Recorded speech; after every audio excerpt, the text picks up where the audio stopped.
Today I just want to talk a little bit about ways that you might be able to find some of the strongest horses in the race using just common sense, just the stuff that makes sense without overthinking it, without looking too much into the depth, detail, without spending huge amounts of time, just to try and find those strongest runners and have an enjoyable day out at the races. Now, one of the ways we can do this is by using different ratings or different pieces of information, because every rating looks at a horse in a slightly different manner. It has a slightly different angle, a slightly different approach to what it's looking at, or it could be looking at a piece of different information. But whatever it is, there's a very slightly different angle or approach that each piece of information is looking at. So what we can do is we can take say 3, 4, 5 of these pieces of information that we know perform well individually, that we know have a good track record of indicating the strongest horses in the race.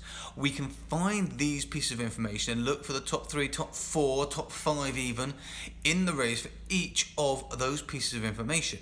And then we can consider the strongest horses in the race to be those that are in that top 3, 4 or 5 for each of the individual factors or pieces of information that we found.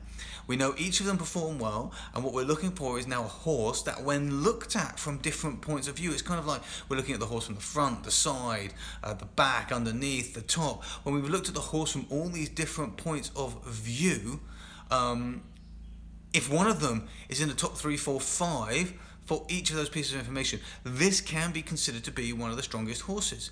And obviously we're not looking at it from the front, the side, the top, the back. We're looking at it from form, speed, pace, class. We're looking at it from those angles instead, the angles that make a difference on the track. Weight, trainers, connections, jockeys, just a piece of information, one piece that you know performs well. Let's take speed, form, class as the 3 basics, and then if you want to put in connections such as trainers or jockeys as well, do that too. So 3 or 4 pieces of information, start with just those. Find one factor or rating that measures each one of those really well, and look for the top 3 or 4 horses in that rating. Once you've found those, go to the next one, go from speed and then look for form and do the same, and then go to class and then do the same there. And if you want to use connections such as trainers or jockeys, do the same for that as well.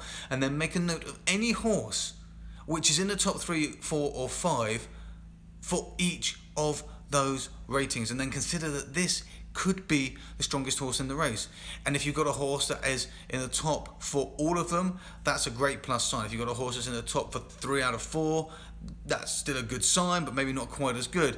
For 2 out of 4, again a little bit less. So you can now grade the horses as well, grade them down in terms of expected strength, expected ability to contend in that race. It's quick, it's short, it's fast, and it can show you those contenders. It can highlight them really quickly for you.